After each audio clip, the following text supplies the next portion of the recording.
eh, Bapak Ibu tim monitoring dan evaluasi serta mitra inovasi dari Provinsi Jawa Timur, ada dari Kabupaten Sidoarjo, Kabupaten Probolinggo, Kabupaten Sumeneb, kemudian Lembaga Pendidikan Ma'arif NU Jawa Timur, kemudian dari Majelis Dikdasmen Muhammadiyah Jawa Timur, kemudian Bapak Ibu tim monitoring dan evaluasi Provinsi Kalimantan Utara, ada dari Kota Tarakan, Kabupaten Bulungan, Kabupaten Tanah Tidung, Kabupaten Malinau, serta Provinsi Nusa Tenggara Timur ada dari Kabupaten Nagikeo.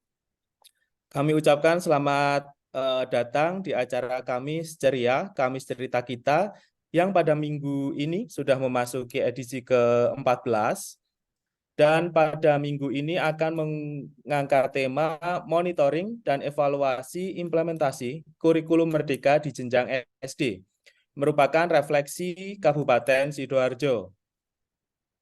Ya, acara Kamis Ceria ini hasil kerjasama dari Pusat Studi Kependudukan dan Kebijakan Universitas Gadjah Mada Yogyakarta beserta dengan Inovasi Indonesia yang siang ini akan menghadirkan dua pembicara yang merupakan anggota tim monitoring dan evaluasi dari Kabupaten Sidoarjo.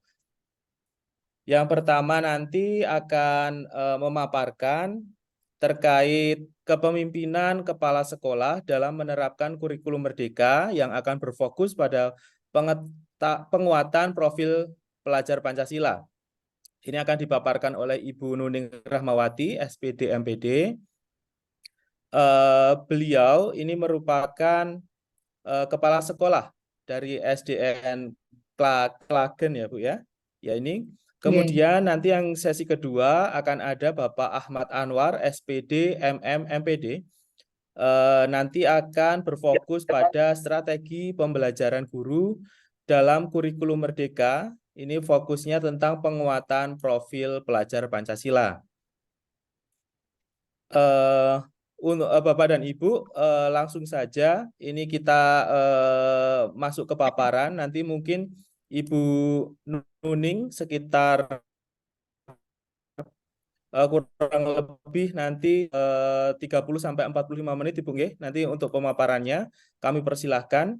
Kemudian untuk Bapak dan Ibu mohon mengisi daftar hadir, nanti akan kami sematkan di kolom chat seperti itu.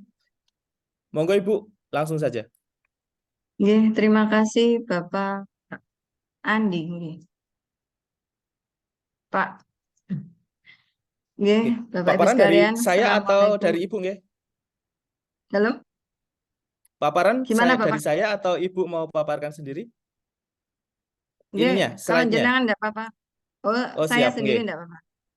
Nggih. Terima kasih. Assalamualaikum warahmatullahi wabarakatuh. Selamat siang, salam sejahtera. Eh, Bapak Ibu, mohon perkenalkan saya Pati dari SDN, dari saya kepala sekolah dari salah satu SD negeri di Kabupaten Sidoarjo dan merupakan salah satu anggota tim Monef dan evaluasi dari Kabupaten Sidoarjo. Saya akan sedikit sharing di sini tentang hasil dari data yang sudah kita kumpulkan pada saat kemarin itu, monitoring dan evaluasi yang kita lakukan 15 Maret sampai 6 April tahun 2023. Baik, langsung saja kita ke paparan nggih. Sudah Ibu.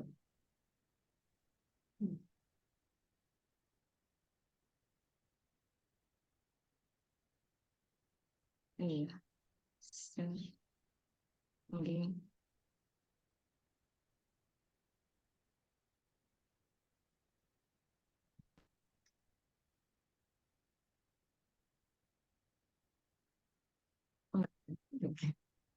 Sudah tampil, Bu? Dari Nggih, saya ini sudah ya. tampil? Nggih. Ya. Oh, Ya. Nanti bisa Nuning nggak mau nih? menampilkan sendiri Harus Mas belajar Andi. lagi nih. Nah itu Oh, baik. zona-zona yang nggih, supaya saya nggak jelas bingung, kita Bapak, nggih ini. ngapunten. Nggih, nggak apa-apa, Bu. Monggo, monggo. Terima kasih, Bu. Ya.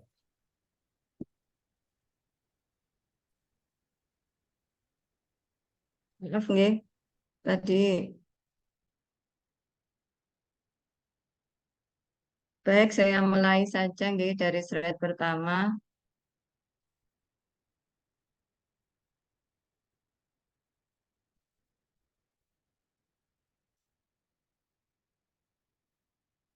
Baik, seperti topik awal tadi, kita akan sharing tentang hasil data kepemimpinan kepala sekolah dalam implementasi kurikulum Merdeka yang kali ini saya akan fokus pada penguatan profil pelajar Pancasila. Karena beberapa waktu yang lalu, rekan kami, Bapak Gofur, sudah pernah memaparkan tentang kepemimpinan kepala sekolah dalam implementasi kurikulum Merdeka. Nah, saya hanya menambahkan untuk data berikutnya. Ini latar belakang dari paparan kami. Yang pertama adalah model kompetensi kepala sekolah, di mana ada beberapa kompetensi yang harus wajib kita miliki, Bapak Ibu. Antara lain kepemimpinan pengembangan sekolah, kepemimpinan manajemen sekolah, kepemimpinan pembelajaran, dan pengembangan diri dan orang lain atau guru-guru. Insya Allah ini sudah pernah dipaparkan oleh rekan saya.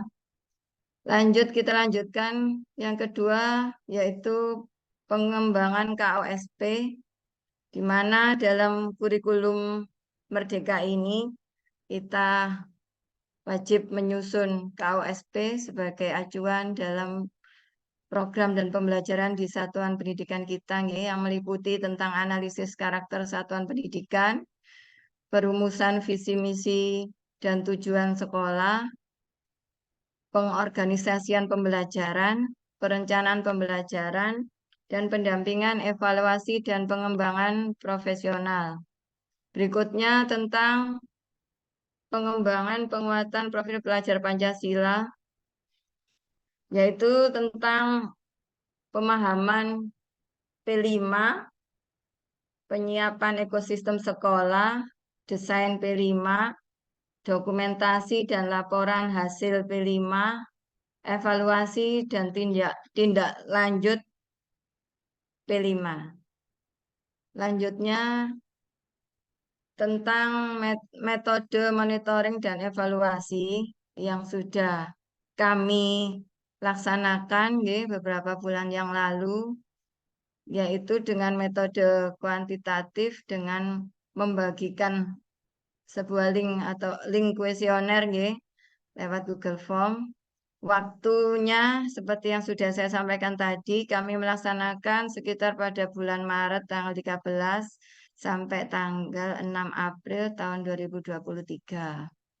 Pengumpulan data analisis datanya dilaksanakan secara online dengan menggunakan Google Form dan dianalisis secara statistik deskriptif.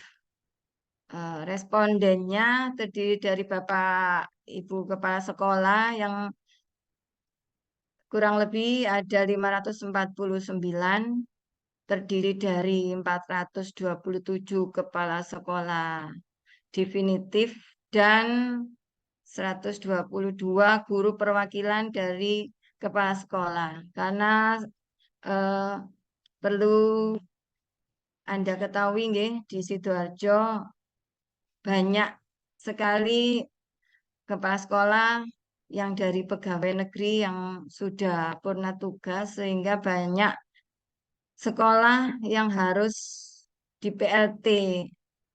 Nah, untuk kepala sekolah PLT itu tidak boleh mengisi lebih dari lebih dari satu kuesioner. Jadi di SDPLT-nya mereka akan diwakili oleh guru dalam pengisian kuesioner atau dalam pengisian data. Baik, berikutnya adalah deskripsi kepala sekolah.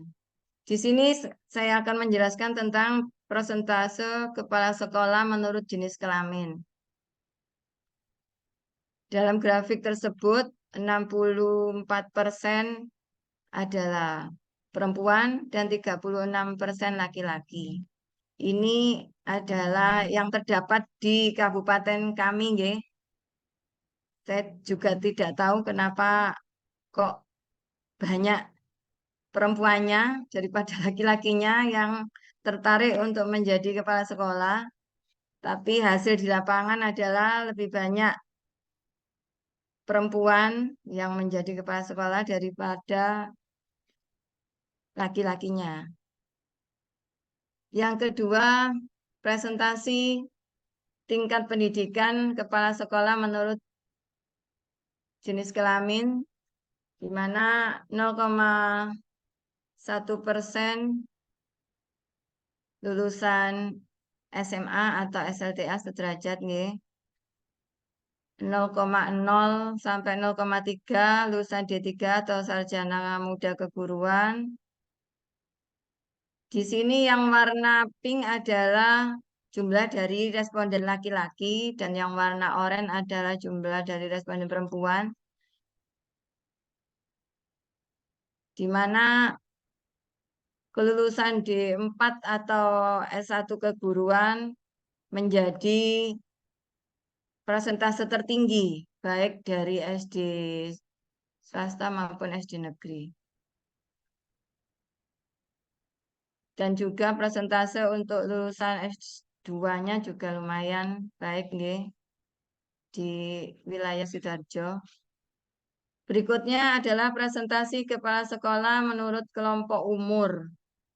Dalam diagram ini dapat kita perhatikan yang warna pink dengan usia lebih dari 50 tahun, yang warna biru usia antara 41 sampai 50 tahun, yang warna hijau usia 31 sampai 40 tahun, dan yang warna kuning berusia kurang dari 30 tahun.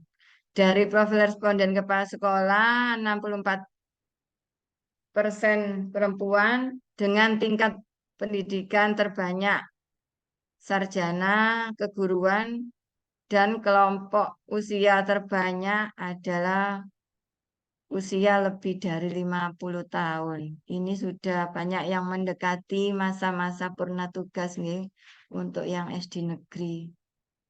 Kita lanjutkan, Bapak Ibu. Berikutnya deskripsi sekolah. Di sini diagram tentang status sekolah bahwa di kabupaten kami ada 81% SD negeri dan 19% SD swasta. Sudah berkembang banyak SD swastanya sampai tahun ini, nggih, di kabupaten kami. Yang diagram kedua, akreditasi sekolah.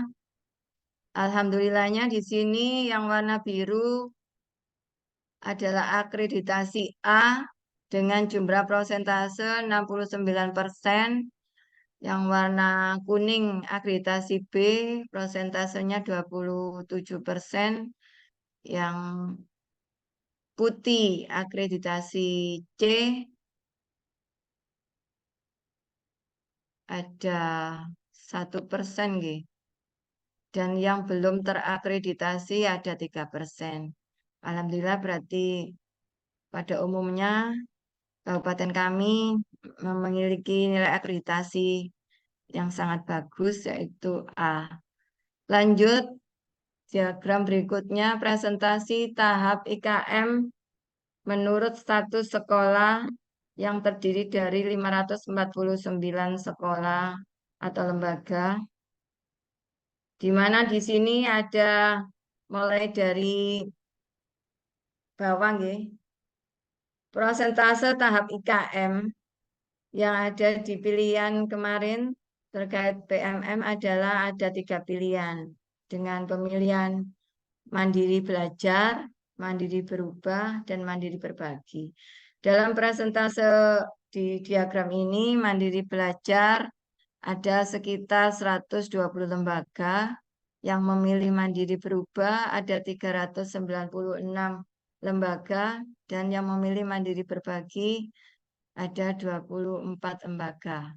Yang tidak memilih ada 6 dan yang tidak tahu ada 3. Mungkin ini yang isi responden perwakilan guru mungkin.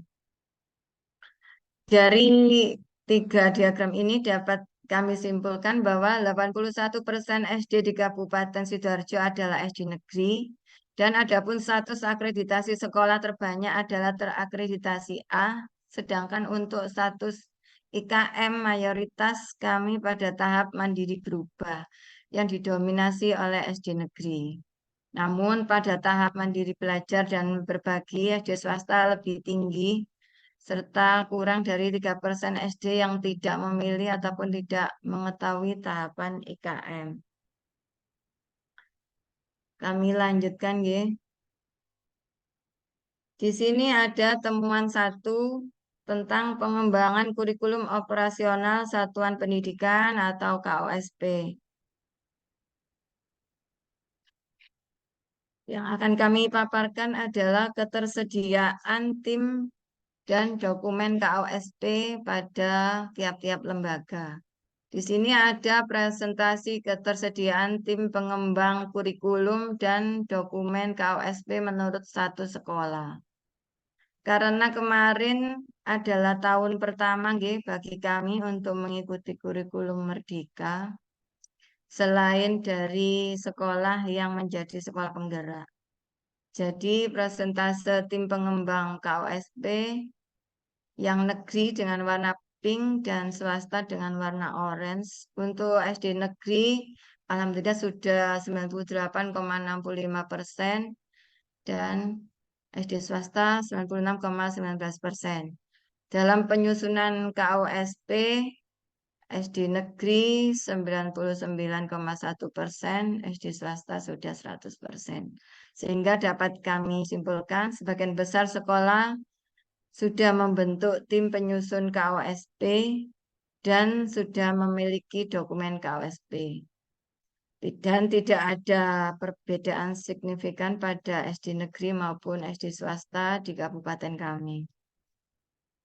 Selanjutnya, mekanisme pengembangan KOSP. Di sini ada 3 diagram yang akan kami paparkan. Yang pertama tentang proses penyusunan KOSP, di mana warna biru adalah SD swasta dan warna orange adalah SD negeri. Tentang yang pertama, menggunakan contoh penyusunan KOSP dengan menggunakan contoh, SD negeri ada 32,5%, SD swasta 29,52%. Yang kedua, memodifikasi sebagian kecil. SD negeri ada 26,32%, SD swasta 32,38%. Yang ketiga, KOSP dengan memodifikasi sebagian besar. SD negeri ada 29,32% dan SD swasta 23,81%. Yang berikutnya, mengembangkan dengan mandiri KOSP. SD negeri ada 11,36%, SD swasta ada 14,29%. Berikutnya tentang pihak yang terlibat dalam penyusunan KOSP. Di sini ada kepala sekolah dengan warna biru, guru dengan warna orange, komite dengan warna kuning, orang tua dengan warna biru muda, lalu penggiat pendidikan dengan warna abu-abu dan lain-lain dengan warna hijau. Di sini memang Bapak Ibu, kita sebagai kepala satuan pendidikan memegang peran penting dalam penyusunan KOSP dan juga mungkin kita akan didampingi oleh Bapak Ibu guru yang kompeten yang mengetahui tentang karakteristik dan juga program sekolah sehingga kita di sini bisa mengetahui warna biru dan warna oranye sangat tinggi, di mana kita juga pasti akan menggandeng komite sekolah sebagai rekan kerja kita, nggih. Di situ terlihat warna kuning 20,85%. Yang kedua, yang terakhir tentang peninjauan KOSP, di mana SD negeri sudah ada 96,59%, SD swasta 91,45%. Dari sini dapat kami simpulkan bahwa mekanisme penyusunan KOSP sebagian besar dilakukan sekolah dengan menggunakan contoh dan memodifikasi sebagian kecil. Karena memang pada tahun awal kadang kita masih perlu belajar lagi tentang isi atau bagian-bagian dalam KOSP kan, karena ada beberapa bagian itu yang baru masih baru bagi kita mungkin, sehingga kita perlu adanya contoh dan perlu juga dari contoh tersebut kita memodifikasi. Nah, itu untuk memodifikasi besar kita mungkin akan masih agak ragu-ragu nggih.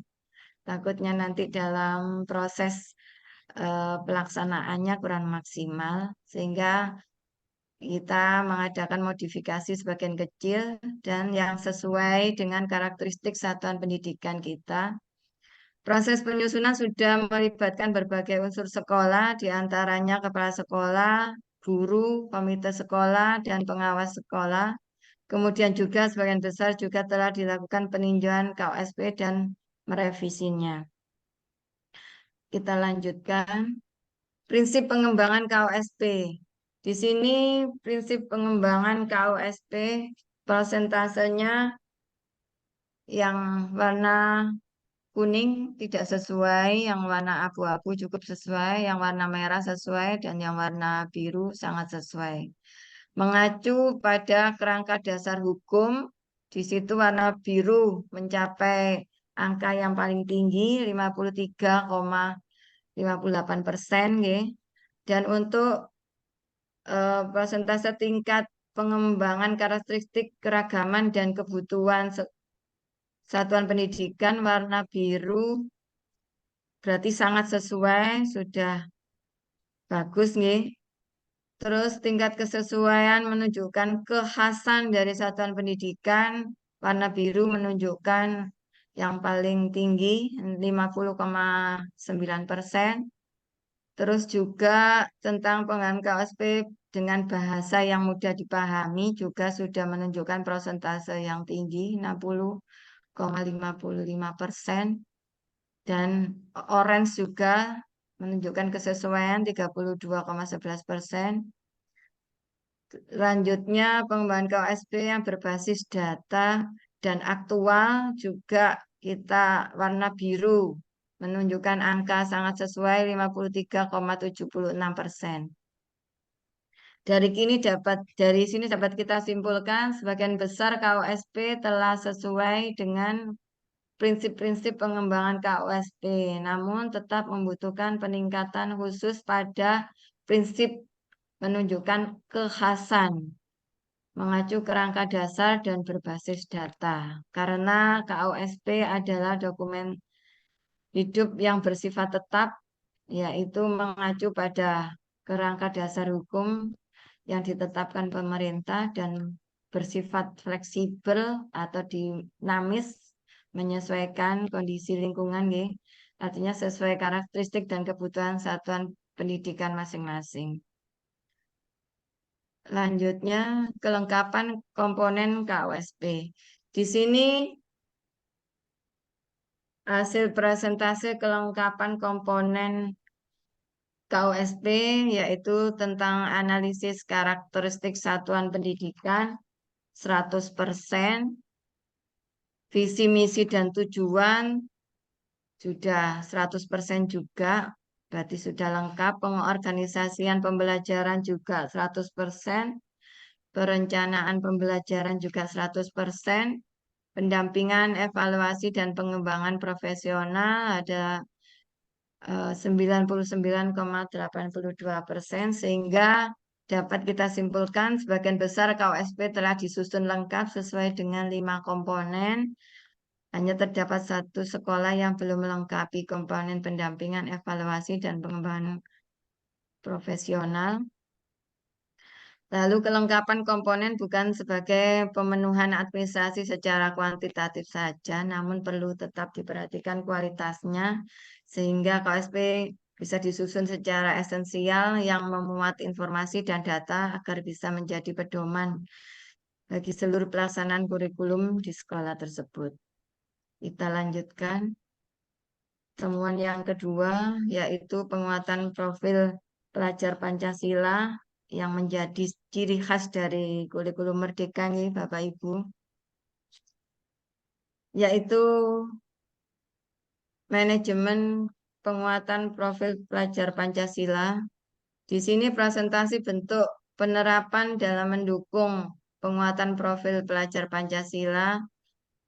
Ada beberapa warna dalam diagram, yaitu orange tidak melakukan, yang merah ekstrakurikuler, yang kuning intrakurikuler, yang biru budaya sekolah, yang hijau kokurikuler. Dari diagram tersebut dapat kita lihat bahwa warna hijau yang paling tinggi selain dari warna kuning dan warna biru. Lalu penerapan profil pelajar Pancasila di sekolah, di mana profil pelajar Pancasila adalah karakter dan kemampuan yang dibangun dalam keseharian pembelajaran, baik di lingkungan sekolah maupun keluarga, dan dihidupkan dalam diri serta dalam setiap diri individu peserta didik melalui budaya satuan pendidikan, pembelajaran intrakurikuler, proyek P5 dan ekstrakurikuler, di mana budaya satuan pendidikan, iklim satuan pendidikan, kebijakan pola interaksi dan komunikasi, serta norma yang dilakukan satuan pendidikan. Dari sini dapat kita simpulkan sebagian besar penguatan profil pelajar Pancasila telah diterapkan dalam semua kegiatan intrakurikuler, pembelajaran kokurikuler, pembelajaran budaya sekolah, dan juga dalam ekstrakurikuler. Pada dasarnya, penguatan profil pelajar Pancasila dibangun tidak hanya dalam kegiatan kokurikuler saja. Kita lanjutkan pelaksanaan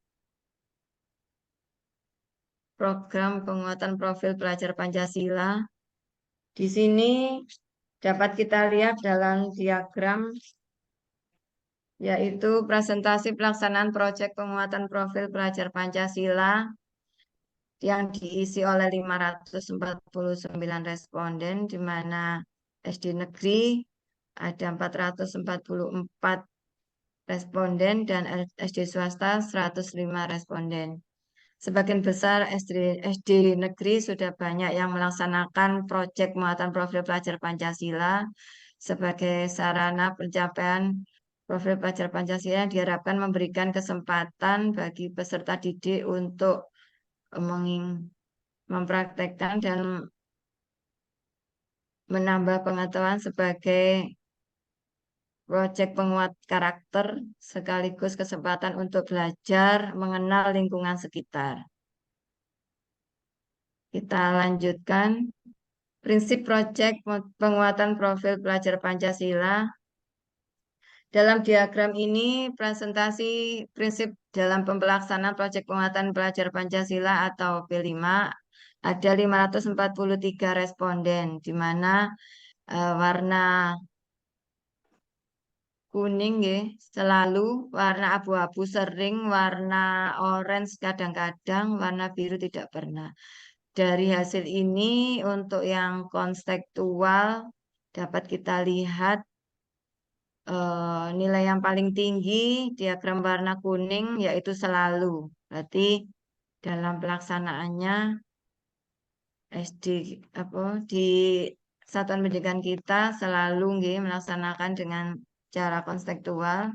Yang kedua dengan cara berpusat pada peserta didik, juga warna kuning atau selalu diterapkan adalah nilai tertinggi di sini. Yang ketiga eksploratif, warna kuning juga mendominasi di sini. Yang ketiga orientasi proses, warna kuning yaitu selalu juga nilainya paling tinggi di sini, sehingga dapat kita simpulkan secara umum prinsip-prinsip proyek profil pelajar Pancasila sudah sering dan selalu dilaksanakan. Sehingga semuanya tetap perlu ditingkatkan khususnya pada pelaksanaan P5 yang berorientasi proses daripada menghasilkan produk seperti makanan, minuman, prakarya, dan lain sebagainya.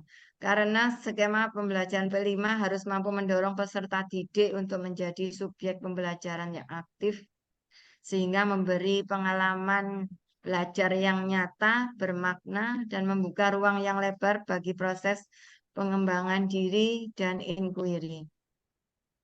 Kita lanjutkan. Tahap kesiapan sekolah dalam proyek penguatan profil pelajar Pancasila. Presentasi tahap kesiapan sekolah dalam penerapan P5. Di sini warna hijau mewakili SD negeri dan warna biru mewakili SD swasta. Dalam tahap awal SD negeri paling tinggi persentasenya 32, SD swasta 27%. Yang kedua, tahap berkembang SD swasta 59% dan SD negeri 54%. Yang ketiga, tahap lanjutan. Di sini SD negeri 12,73% dan SD swasta 13,53%. Sebagai dapat kita simpulkan sebagian besar sekolah negeri maupun swasta dalam tahap berkembang dalam pelaksanaan P5-nya. Tahap berkembang pada sekolah sudah memiliki kesiapan untuk menjalankan program berbasis proyek, dan satuan pendidikan juga sudah memastikan pembelajarannya berbasis proyek. Bahkan sekolah juga ikut melibatkan pihak di luar sekolah untuk membantu salah satu agenda proyek di satuan pendidikan. Kita lanjutkan berikutnya, persiapan ekosistem sekolah dalam proyek penguatan profil pelajar Pancasila. Di sini ada 2 diagram. Yang pertama, presentasi pemahaman terhadap peran pemangku kepentingan dalam penerapan P5. Di sini peran pemangku kepentingan yaitu kita sebagai kepala sekolah dan juga guru, di mana dalam pemahaman terhadap peran pemangku kepentingan dalam penerapan P5-nya ada 543 responden di kabupaten kami. Di sini sebagian kecil itu diwakili swasta, sebagian besar menurut diagram itu warna oranye juga diwakili oleh SD swasta 46,6%, SD negerinya 41,82% pemahamannya. Dan semua pemangku paham ini, alhamdulillah SD negeri sudah banyak yang paham tentang peran pemangku kepentingan dalam P5-nya, mewakili 56,14% dan SD swasta juga tinggi 50,49%. Dan untuk presentasi pengembangan kapasitas dasar pembelajaran P5 oleh 543 responden, di mana warna hijau mewakili SD negeri dan warna biru mewakili SD swasta. Untuk yang tidak ini 0, nggih, sebagian kecil diwakili warna hijau 8% dan warna biru 6%, sebagian besar.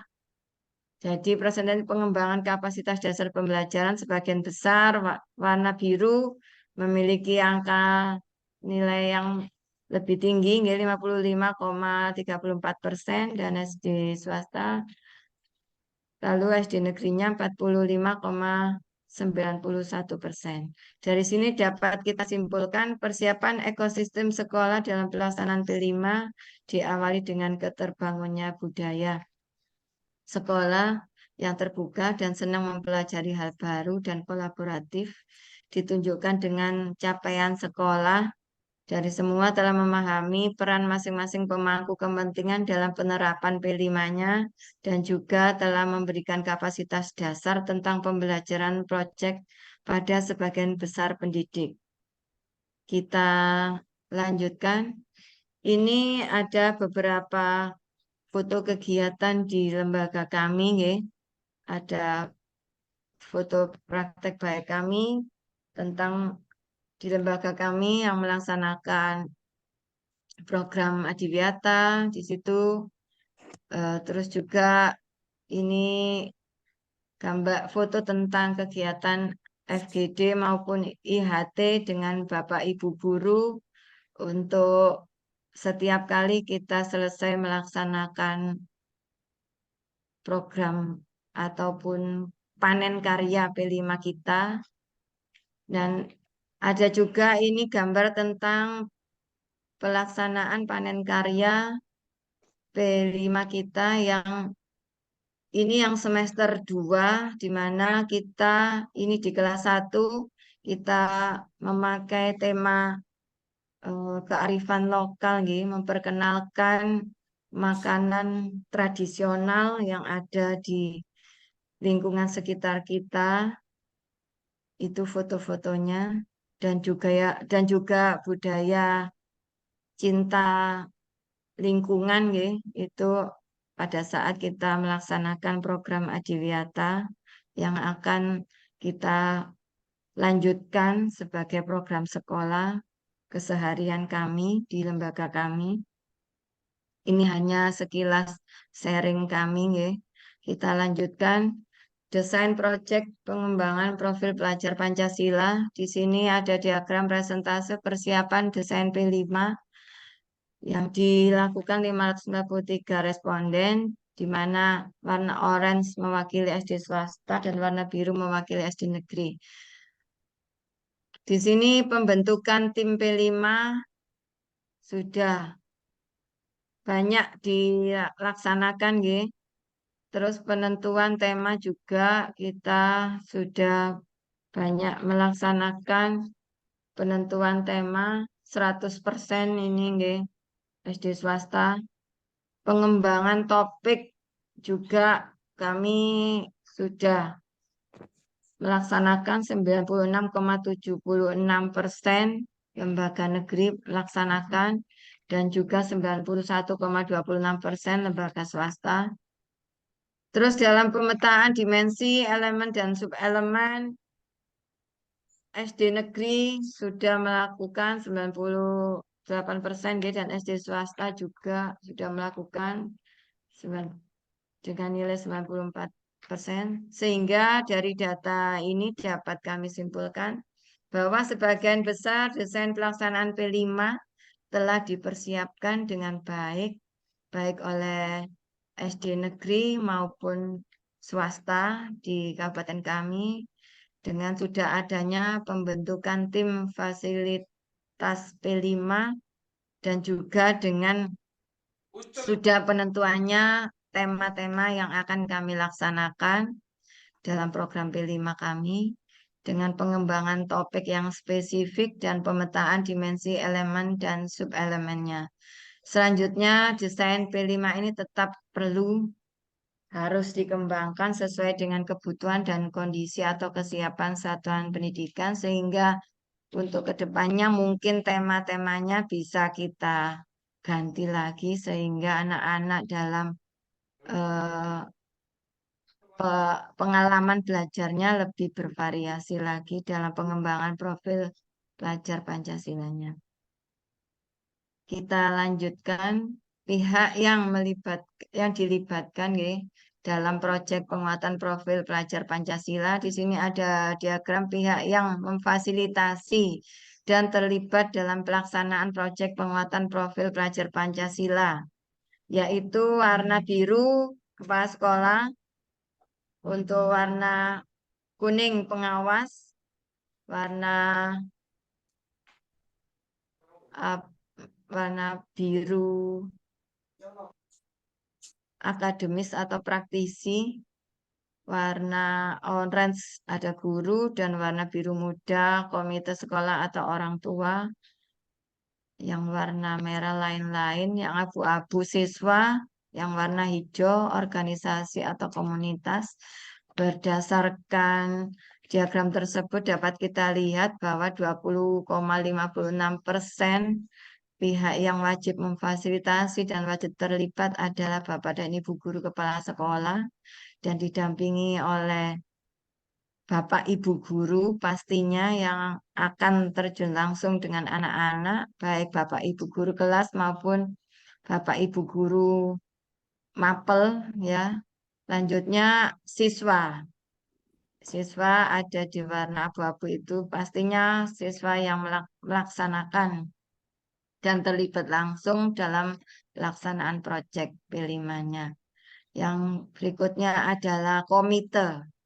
Karena satuan pendidikan itu pasti akan berdampingan dan bekerjasama dengan komite sekolah sebagai teman dalam pelaksanaan program-program sekolah. Dengan hasil data ini dapat kami simpulkan berbagai pihak juga telah dilibatkan dalam pelaksanaan P5 yang meliputi kepala sekolah, guru, siswa, komite sekolah, orang tua, pengawas, organisasi maupun komunitas, dan akademisi maupun praktisi. Walaupun begitu, tetap diperlukan peningkatan khusus pada pihak ekstern di sekolah yang relevan dan yang mendukung kegiatan P5. Kami lanjutkan. Tema alokasi waktu dan alur proyek penguatan profil pelajar Pancasila. Di sini sebagian besar presentasi tema P5 yang dilaksanakan. Yang biru adalah gaya hidup berkelanjutan, yang abu-abu Bhinneka Tunggal Ika, yang biru muda rekayasa dan teknologi, yang orange kearifan lokal, yang kuning bangunlah jiwa dan raganya, yang hijau kewirausahaan. Dari data tersebut warna oranye yang paling tinggi dan juga warna hijau. Karena mungkin di tahun awal tahap awal kami berpikiran bahwa kearifan lokal dan kewirausahaan yang sebelum adanya P5 juga sudah sering kita laksanakan di sekolah. Jadi ini yang paling banyak kita pilih, tema ini yang paling banyak kami pilih. Lanjutnya yaitu persentase pilihan alokasi waktu dalam pelaksanaan P5-nya. Di sini penentuan 1-2 jam dalam sehari. Warna orange yaitu SD swasta memiliki nilai tertinggi yaitu 23,3% dan warna biru SD negeri 16,59%. Menentukan satu hari dalam 1 minggu lebih banyak dipilih oleh SD negeri dengan 51,59% dan SD swasta 43,69%. Lanjutnya menjadikan 1 minggu dalam blok, yaitu di sini SD negeri dan SD swasta sama nggih, kurang lebih 32 dan 33%. Sehingga dalam artian banyak yang memilih menentukan 1 hari dalam 1 minggu untuk kegiatan P5-nya di satuan pendidikannya. Dari data tersebut dapat kita simpulkan sebagian besar tema P5 yang sudah pernah dilaksanakan cukup beragam, namun yang paling dominan adalah tema kearifan lokal dan kewirausahaan. Untuk tema lain juga sudah mulai dikembangkan, namun masih di bawah 20%. Sedangkan untuk alokasi waktu P5 paling banyak dengan menentukan 1 hari dalam 1 minggu. Lanjutnya, modul proyek penguatan profil pelajar Pancasila. Prosentase ketersediaan modul SD negeri 90% dari 543% dan SD swasta 88%. SD negeri mewakili 440 lembaga, SD swasta 103 lembaga. Sehingga sudah sebagian besar ketersediaan modul P5-nya. Lanjut diagram berikutnya proses penyusunan modul P5 di mana yang paling bawah menggunakan contoh ada 31% SD negeri dan 35% SD swasta, memodifikasi sebagian kecil, mewakili 30% SD negeri dan 35% SD swasta, memodifikasi sebagian besar, ada 29% SD negeri dan 20,88 SD swasta. Mengembangkan mandiri ada 9,34% SD negeri dan 8,79 SD swasta. Presentasi kelengkapan komponen modul P5 yaitu modul profil modulnya ada sudah 100%. Tujuan P5-nya juga sudah 100% dan 99%. Aktivasi dan tahapan P5 sudah mewakili 99% negeri dan 98% di swasta. Asesmen P5 SD negerinya sudah 96% dan SD swasta 72%.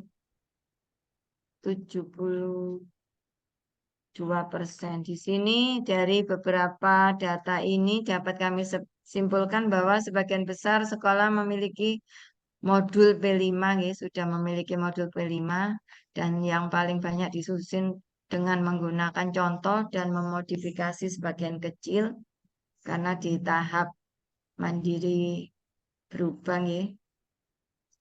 Lalu secara umum modul P5 juga disusun lengkap dengan semua komponen, hanya sedikit kurang pada komponen asesmen P5, eksplorasi, aktivasi, dan pemetaan tujuan P5 yang mencakup dimensi elemen, subelemen, dan capaian akhir fase. Kami lanjutkan asesmen proyek penguatan profil pelajar Pancasila. Di sini asesmen yang dikembangkan adalah sesuai dengan data yang ada di diagram. Dari sini dapat kami simpulkan sebagian besar asesmen P5 dilakukan secara formatif dan sumatif.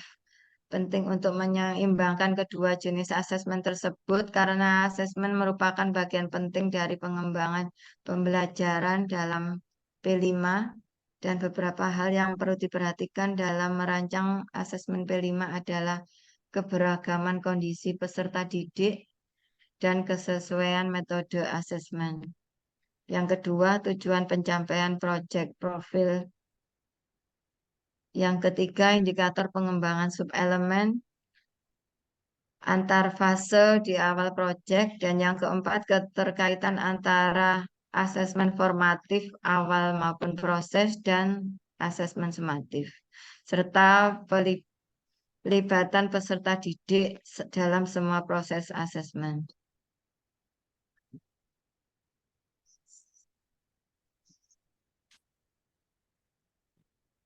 Kita lanjutkan dokumen dan laporan hasil proyek penguatan profil pelajar Pancasila. Di sini menurut diagram dokumen proses dan hasil dalam P5 yang warna abu-abu yaitu penggunaan portofolio menduduki presentasi yang paling tinggi, lalu diikuti warna orange dan juga warna kuning. Warna orange penggunaan jurnal, warna kuning penggunaan rubrik. Lalu diagram berikutnya prosentase analisis data hasil asesmen ketercapaian P5-nya, di mana sudah sebagian besar nih. Di sini ada persentase 52,43% dari SD swasta dan 50,91% dari SD negeri. Dari hasil diagram ini dapat kita simpulkan setelah mengumpulkan dokumen belajar hingga akhir proyek P5, sebagian besar data hasil asesmen analisis dan hasil analisis selanjutnya dimanfaatkan oleh tim fasilitator P5 untuk menentukan pengembangan peserta didik secara menyeluruh.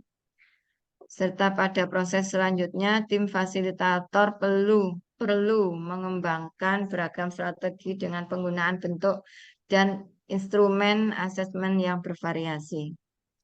Kami lanjutkan laporan dan implementasi proyek penguatan profil pelajar Pancasila. Di sini presentasi penyusunan laporan. SD negeri sudah 95,23%, SD swasta 89,32%. Persentase penutupan dan tindak lanjut dari proyek P5-nya. Di sini menurut diagram yang paling tinggi adalah sering dengan mewakili SD negeri 43,86%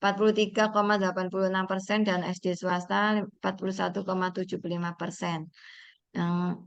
Kadang-kadang di SD negeri ada 12% dan SD swasta 19%. Dari sini dapat kita simpulkan sebagian besar sekolah menyusun rapor P5 dan penyusunan rapor perlu terus ditingkatkan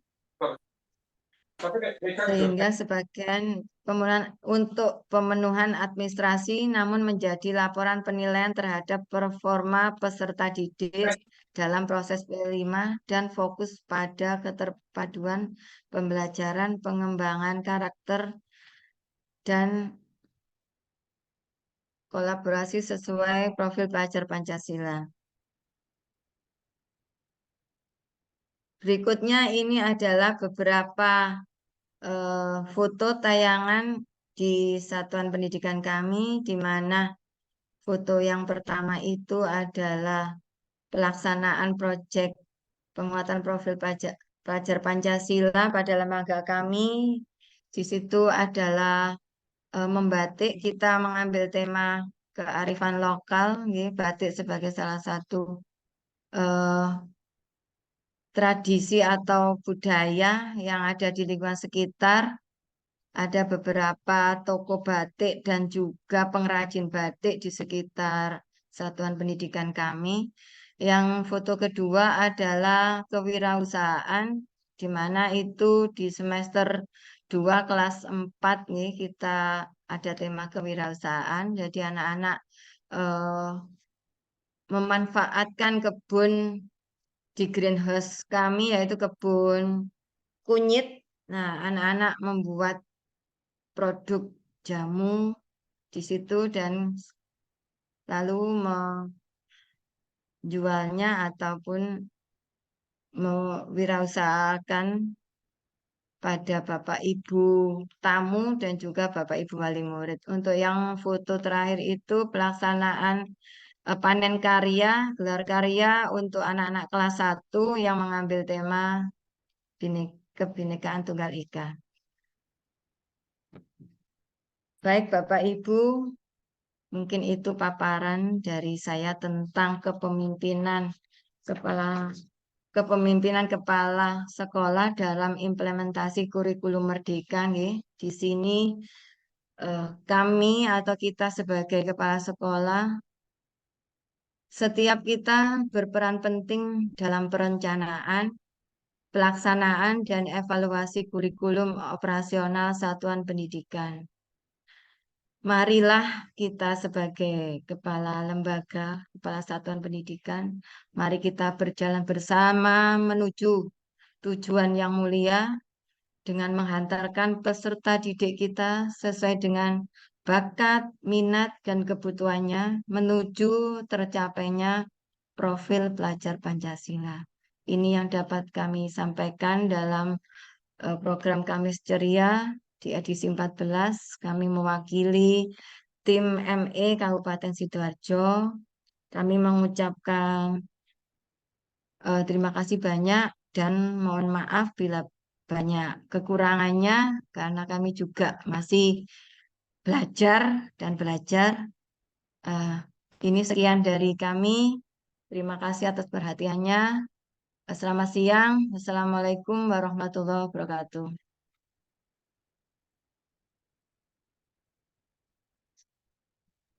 Ya, waalaikumsalam Saya warahmatullahi kembalikan ke wabarakatuh. Pak Andi, nggih. Baik, terima kasih Bu Nuning paparannya. Langsung saja kita, jika ada pertanyaan nanti kita hold dulu. Kita langsung saja menuju ke pemateri kita yang kedua. Ada Bapak Ahmad Anwar, SPD MM MPD. Bapak Anwar, bisa mendengar saya? Baik. Terima Ya, kasih. Bapak Anwar ini seorang guru penggerak di Kabupaten Sidoarjo. Kemudian beliau juga menjadi pengajar praktik program guru penggerak dan saat ini menjabat sebagai Kepala Sekolah SDN Ngingas, Waru, Sidoarjo. Nah, Bapak Anwar akan memaparkan materi terkait strategi pembelajaran guru dalam kurikulum Merdeka dan berfokus pada penguatan profil pelajar Pancasila, Pak. Nggih. Ya, monggo Pak, silakan. Ya, terima kasih Pak Andi. Nanti kalau screen saya ada kendala, tolong dibantu ya. Karena ini kebetulan siap. sama-sama semua guru ngumpul untuk mengerjakan SKP gitu. Oh, baik, nggih Pak, nggih, monggo Jadi silakan. internetnya berbagi. Ya, terima kasih. Selamat siang Bapak Ibu semuanya, Ibu pengawas, Bapak Ibu kepala sekolah, Bapak Ibu guru. Alhamdulillah pada siang hari ini kita bersama-sama dipertemukan kembali. Mudah-mudahan kita semuanya sehat walafiat dan kita bisa mengambil hikmah dari apa yang kita kerjakan hari ini dan seterusnya.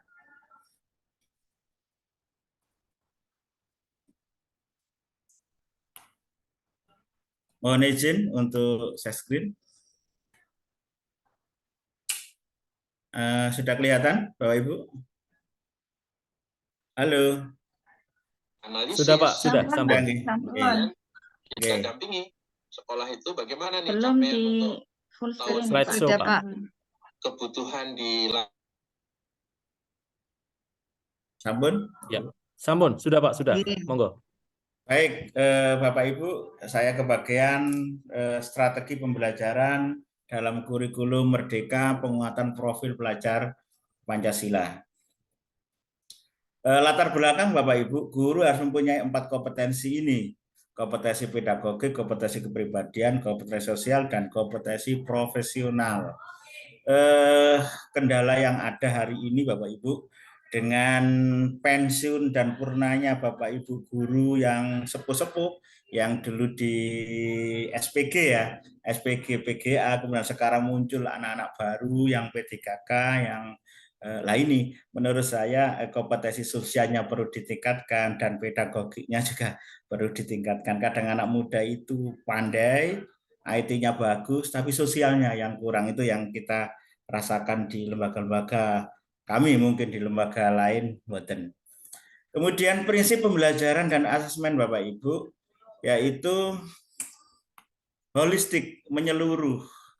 Kemudian pembelajar sepanjang hayat. Ini Bapak Ibu yang kita tumbuhkan, bagaimana kita itu terus belajar dan belajar.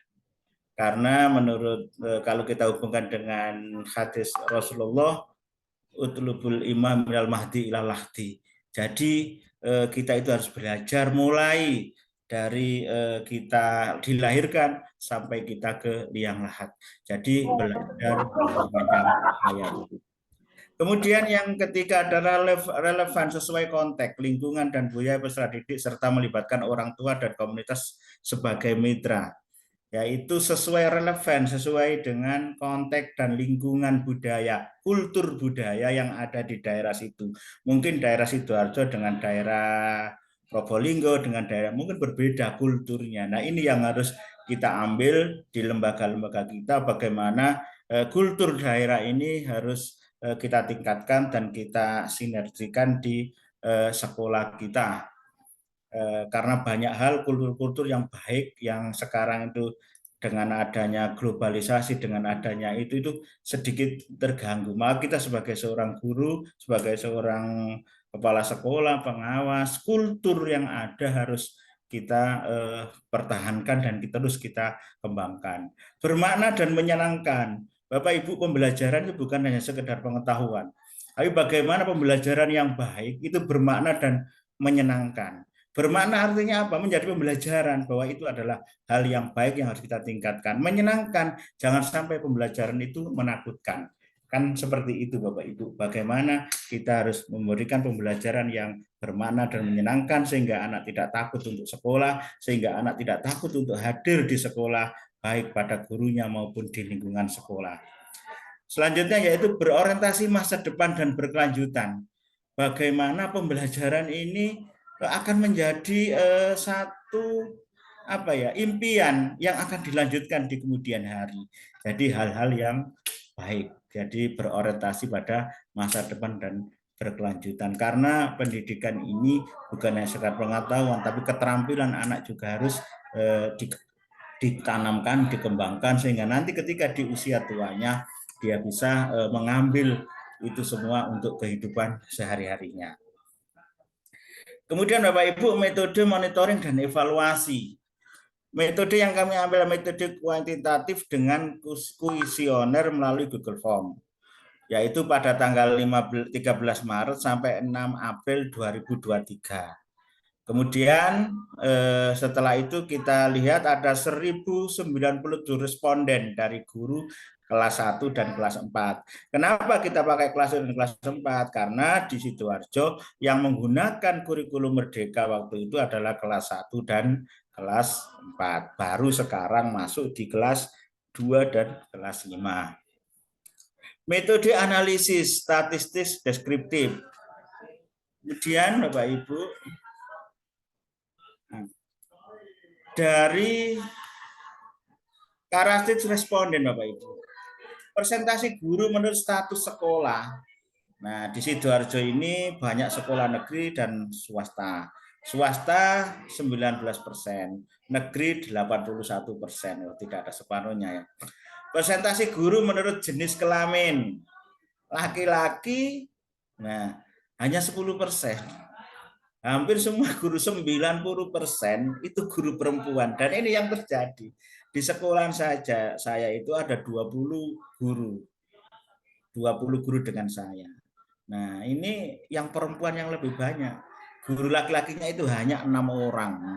Jadi dari 14 orangnya itu perempuan. Nah, itu yang terjadi di sekolah saya. Kemudian persentase guru menurut tingkat pendidikan yang ditamatkan. Nah, yang jelas di sini yang paling tinggi yaitu 93,4% itu adalah mempunyai ijazah S1, S2. Kebetulan Bapak Ibu di Sidoarjo ini selain guru, selain Bapak Ibu tenaga pendidikan yang tidak mempunyai S1 tidak boleh. mengajar sebagai guru kelas. Nah, dan rata-rata di sini adalah S1 baik persamaan maupun S1 PGSD. S1 persamaan itu yaitu S1 yang ikut UT Bapak Ibu, yang 1,5 itu. Nah, jadi 93,4%. Kalau dilihat dari persentase guru menurut kelompok usia, nah ini kurang dari 31 tahun itu 27,35%. Kemudian yang 31 sampai 40 tahun itu 40,11%. Kemudian yang 41 sampai 50 tahun 20,24%. Yang usia 50 tahun ke atas itu 12,31%. Jadi usia terendah adalah 22. Anak-anak P3K itu yang baru lulus lah dari S1. Kemudian usia tertinggi adalah 60 tahun. Usia tertinggi adalah 60 tahun. Itu kalau dilihat dari presentasi menurut kelompok usia Bapak Ibu guru yang kita potret di ME ini Bapak Ibu.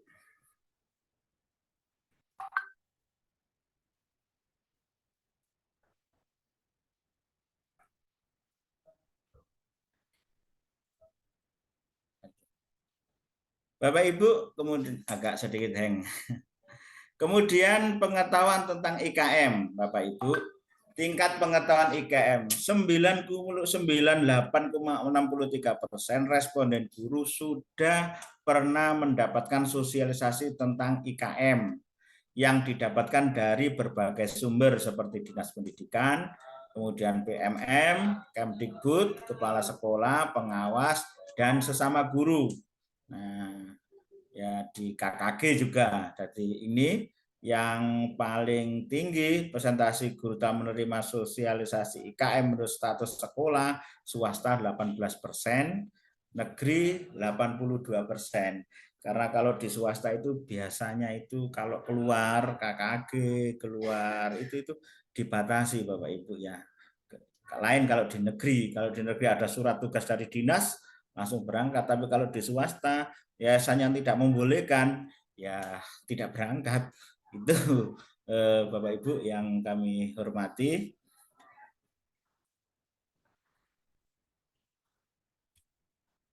Selanjutnya pengalaman latihan tentang IKM dan penerapan hasilnya.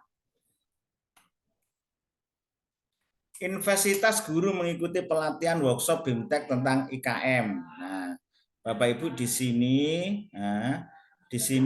sumber pelatihan workshop BIMTEK terkait dengan IKM yang diperoleh guru. Yang ini yang 11,6 ini adalah Kemdikbudristek. Kemudian Dinas Pendidikan 17,4. Kemudian yang kuning ini dari pengawas sekolah. Yang biru 18,8 komunitas belajar sekolah lah, ini KKG, Gugus, K3S. Nah ini Bapak Ibu. Kemudian 13,4% komunitas belajar KKG Mini. Nah di setiap sekolah itu ada KKG Mini. Kemudian di tingkat Gugus adalah KKG Gugus. Kemudian yang 17,2% itu melihat dari plafon Merdeka Mengajar atau PMM. Kemudian 9,4 komunitas belajar daring dan 0,5 lainnya. Tingkat penerapan hasil pelatihan IKM setelah dilatih, mengikuti pelatihan. Nah ini tingkat intensitas mengikuti pelatihan workshop BIMTEK tentang IKM sebagian besar telah sering mengikuti baik itu guru sekolah negeri maupun swasta. Menurut pengetahuan guru, pelatihan workshop BIMTEK terkait IKM terbanyak dari komunitas belajar antar sekolah, KKG Gugus. Nah, tadi saya sampaikan yang sering itu di KKG Gugus, K3S, kemudian Dinas Pendidikan, dan plafon Merdeka Mengajar. Sebagian besar guru yang sudah mendapatkan pelatihan tentang IKM menyatakan sebagian besar sudah diimplementasikan dalam pembelajaran di sekolah. Kalau tingkat penerapan seperti ini Bapak Ibu, sebagian kecil, nah ini diterapkan, sebagian besar sudah diterapkan, semua sudah diterapkan, tidak diterapkan. Ini yang ada tabel di atas ini. Kemudian keterlibatan guru dalam komunitas belajar. Kalau kita lihat dari ini, tingkat keaktifan dalam mengikuti komunitas belajar, Bapak Ibu ya, sangat aktif. Nah, aktif, kurang aktif, tidak aktif. Nah, keaktifan guru dalam mengikuti komunitas belajar sangat baik. Nah, aktif 68,09, nampak jadi yang negeri di sekolah negeri itu 68,09. Nah, kemudian yang swasta ini Bapak Ibu, ini merah, ini 47,83%. Masih tinggi. Sekolah negeri tadi saya sampaikan, ketika di sekolah negeri begitu ada surat dari dinas, insya Allah kepala sekolah memberikan izin. Tapi kalau di swasta Bapak Ibu masih berpikir 1-2 kali karena ada yayasannya. Mungkin ada yang berangkat tapi tidak sesuai, seumpama 5 mungkin dikirim 2. Seumpama 2 mungkin dikirim 1. Keaktifan guru dalam mengikuti komunitas belajar sangat baik, terutama guru di sekolah negeri. Masih terdapat 10% guru di sekolah swasta yang tidak aktif dalam mengikuti komunitas belajar. Nah ini tadi, karena izinnya juga ke yayasan, selain ke kepala sekolah. Kemudian di swasta itu juga kan juga menjaga image Bapak Ibu ya.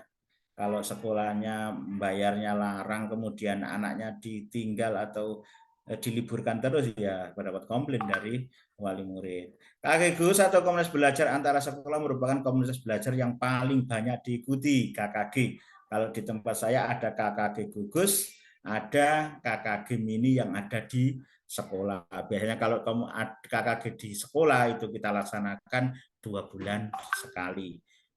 Apa yang diitukan ya, kebutuhan guru, apa yang belum bisa diperbaiki, yang ingin dicapai, ingin dipelajari, itu yang kita masukkan di program KKG Mini. Dan kebutuhan-kebutuhan yang mendasar seperti IKM ini, kemudian PMM, kemudian media-media pembelajaran yang dibutuhkan, itu yang kita masukkan di KKG Mini.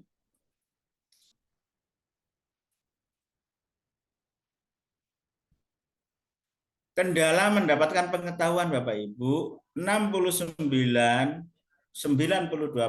responden menyatakan mengalami kendala dalam mendapatkan pengetahuan tentang IKM.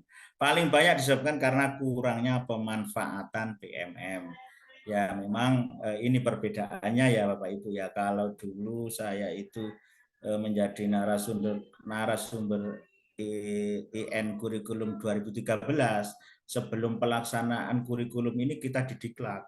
Jadi narasumbernya didiklat, kemudian bukunya disiapkan, dan semua guru, hampir semua, itu kena diklat kurikulum 2013. Nah, kalau yang IKM ini ya kita belajar sendiri, kemudian kita mencari di PMM seperti itu. Itu perbedaannya.